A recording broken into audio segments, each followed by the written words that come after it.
Hi everyone, welcome to CUET by super guide. मेरा नाम है आकाश शुक्ला। फिर से आपका एक बार और स्वागत करता हूं इस सीयूटी टॉक्स के एक और धारावाहिक में, जहां पर हम ये डिस्कस करने वाले हैं कि सीयूटी एग्जाम में आने वाले जो 3 सेक्शन है, लैंग्वेज टेस्ट, डोमेन टेस्ट और जनरल टेस्ट, इन सेक्शन में सबसे डिफिकल्ट सेक्शन कौन सा है, सबसे इजी सेक्शन कौन सा है, किस सेक्शन के अंदर सक्सेस रेट सबसे ज्यादा है, किसमें सक्सेस रेट कम है, so that you can prepare your mindset before your CUT exam preparation. तो चलिए स्टार्ट करते हैं अपने इस एपिसोड को, लेकिन एक छोटे से ट्रेलर के बाद।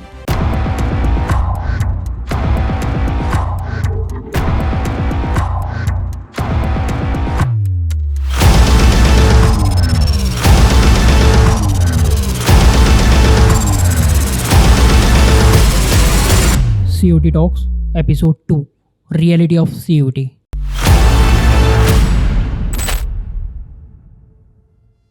दोस्तों, वीडियो स्टार्ट करने से पहले आपको मैं एक बात बता देता हूं कि आपको इस वीडियो को फास्ट फॉरवर्ड बिल्कुल नहीं करना है, क्योंकि हो सकता है कि कोई ऐसी इंपॉर्टेंट बात आप मिस कर दो जो कि आपके लिए बहुत काम की साबित हो। इस वीडियो के एंड तक आपको बहुत सारी बातें ऐसी सीयूटी एग्जाम के बारे में पता चलने वाली हैं जो कि आपके काम आने वाली है इस प्रिपरेशन के दौरान। यार, सीयूटी एग्जाम की तैयारी करने वाले बच्चों के पास अमूमन 2 अप्रोच तो होती है कि सीयूटी एग्जाम का जो लेवल है वो ईजी है, या फिर सीयूटी एग्जाम के लिए हमें कोचिंग की जरूरत नहीं है।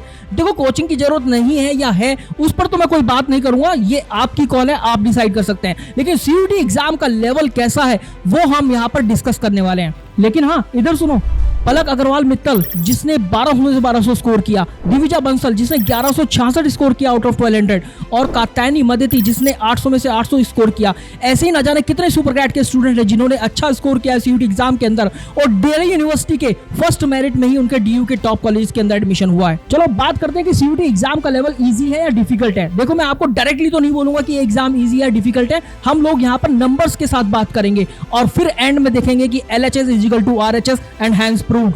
यस बाबू भैया, यहाँ पर मैथ्स भी होने वाली है, तो आपको थोड़ा सा मैथ्स की जानकारी होना भी जरूरी है। तो भैया ऐसा होगा, जब सीयूटी एग्जाम सबसे पहले इंट्रोड्यूस हुआ 2022 में, तो 9,68,201 बच्चे इस एग्जाम के अंदर बैठे और 21,159 बच्चों का ही 100% आई लाया। फिर लगभग 300 दिनों के बाद जब सीयूटी 2023 कंडक्ट हुआ, तो यहाँ पर 11,16,000 बच्चे इस एग्जाम के लिए अपीयर हुए और 22,836 बच्चे ही केवल 100% आई स्कोर कर पाए।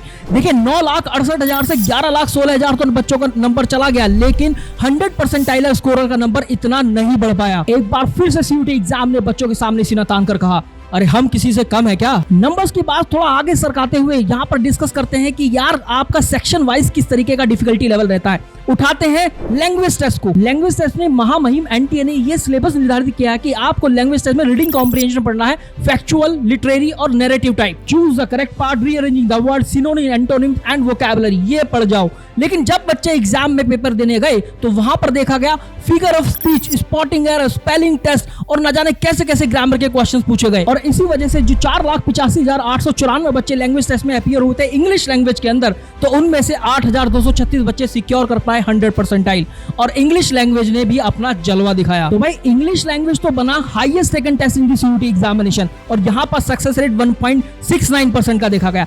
लेकिन जब दूसरा साल आया, जब ये एग्जाम फिर से कंडक्ट हुआ, तो ये देखा गया इंग्लिश लैंग्वेज में जो सब कुछ पहले साल में पूछा गया था वो तो था ही, साथ साथ poem based paragraph, active and passive, direct indirect, लगभग सभी शिफ्ट में भर भर के क्वेश्चन पूछे गए। और दूसरे साल में इस सेक्शन के अंदर 7,19,878 बच्चे अपीयर हुए और 5,685 बच्चे ही 100% आई सिक्योर कर पाए। मतलब जो सक्सेस रेट 2022 में हुआ करता था वो 1.69% का था, और यहाँ पर गिरकर 0.79% का रह गया। अब बात करते हैं एक और सेक्शन की सीयूटी एग्जाम में, जो की है general test. And general test is the second highest taken test by the student. जी हाँ, लगता है बहुत सारे बच्चों की आज आंख खुलने वाली है, क्योंकि बहुत सारे बच्चे बोलते थे कि मैं तो जनरल टेस्ट की तैयारी नहीं करता, मुझे अपीयर नहीं होना सीयूटी एग्जाम में जनरल टेस्ट के लिए, मेरे सीनियर्स ने नहीं बोला, DU does not demand the general test for its courses. तो भैया, जब पहला साल आया तो 4,50,635 बच्चे इस जनरल टेस्ट के अंदर अपीयर हुए, और जब बच्चे एग्जामिनेशन हॉल में गए तो उन्होंने पहली बार जनरल टेस्ट के दर्शन किए, जहां पर उन्होंने देखा quantitative aptitude, reasoning ability, GK and current affairs, इन तीनों सब सेक्शंस को लेकर एनटीए ने कोई वेटेज ही निर्धारित नहीं करी। कभी तो क्वांटिटेटिव एप्टीट्यूड से आपको 15 क्वेश्चन देखने के लिए मिले, तो किसी शिफ्ट के अंदर 23 क्वेश्चन आए, तो कभी जीके एंड करंट अफेयर से 8 क्वेश्चन मिले, तो कभी जीके एंड करंट अफेयर की वेटेज ही नहीं आई, जिसका नतीजा ये हुआ कि 4,50,000 से ज्यादा बच्चे जब जनरल टेस्ट के अंदर अपीयर हुए तो उनमें से केवल 56 बच्चों का ही 100% आइल आया और 0.012% का सक्सेस रेट देखने के लिए मिला।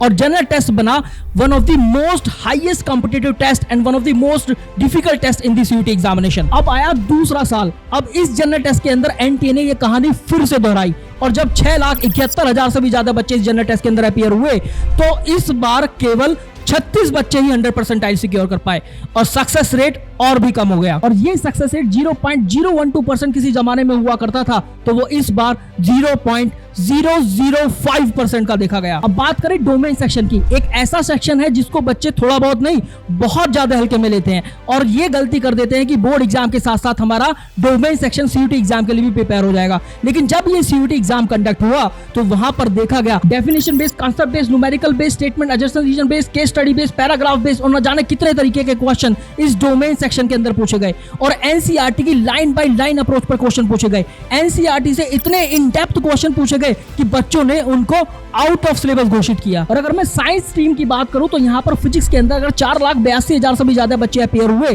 तो केवल 89 स्टूडेंट कुड सिक्योर 100% आइल। और कॉमर्स डोमेन की बात करें तो अकाउंटेंसी के अंदर 1,55,000 से भी ज्यादा बच्चे अपीयर हुए और केवल 1,074 बच्चे ही कुड सिक्योर 100% आइल। अभी तो ह्यूमैनिटीज की भी सुनिए, ह्यूमैनिटीज के अंदर पॉलिटिकल साइंस के अंदर 1,74,000 बच्चे अपीयर हुए और उनमें से केवल 1,796 बच्चे ही 100% आइल सिक्योर कर पाए। मतलब सीयूटी एग्जाम में सेक्शन 1 हो, 2 हो, 3 हो, सक्सेस रेट की बात तो मैंने आपको बता दी। और सक्सेस रेट 100% आइल से मतलब यहाँ पर इसलिए है क्योंकि सीयूटी एग्जाम के बाद अगर आपको एडमिशन लेना है डीयू के टॉप कॉलेजेस के अंदर तो आपको जरूरी है हर एक सेक्शन के अंदर 100% आइल सिक्योर करना। So guys, this was all about the episode 2 of the CUET talks. I hope कि इन सभी चीजों को सुनने के बाद आपके अंदर की जो ज्वाला है सीयूटी एग्जाम को लेकर वो थोड़ी और तेज हो गई होगी और अब आप लोग थोड़ा सा और सीरियस हो जाएंगे इस सीयूटी एग्जाम की प्रिपरेशन को लेकर। देखो, अगर यूनिवर्सिटी ऑफ दिल्ली के टॉप कॉलेजेस चाहिए तो 100% आइल हर एक सब्जेक्ट में लाना जरूरी है। तो दोस्तों, आई होप कि ये सीयूटी टॉक्स की सीरीज आपको काफी पसंद आ रही होगी।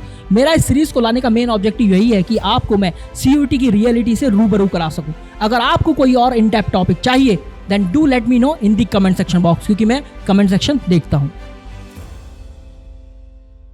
अरे छवि भाई, वो शेयर लाइक सब्सक्राइब तो भूल ही गया मैं, पर कोई बात नहीं, बच्चों को अच्छा लगेगा तो लाइक तो करेंगे ही बच्चे, शेयर भी करेंगे। और मुझे लगता है कि यार सीयूटी एग्जाम के लिए बच्चे अब पढ़ने लग जाएंगे। मैंने आपको बताया था कि जनरल टेस्ट में कितने बच्चे बैठते हैं, वो कितने थे यार।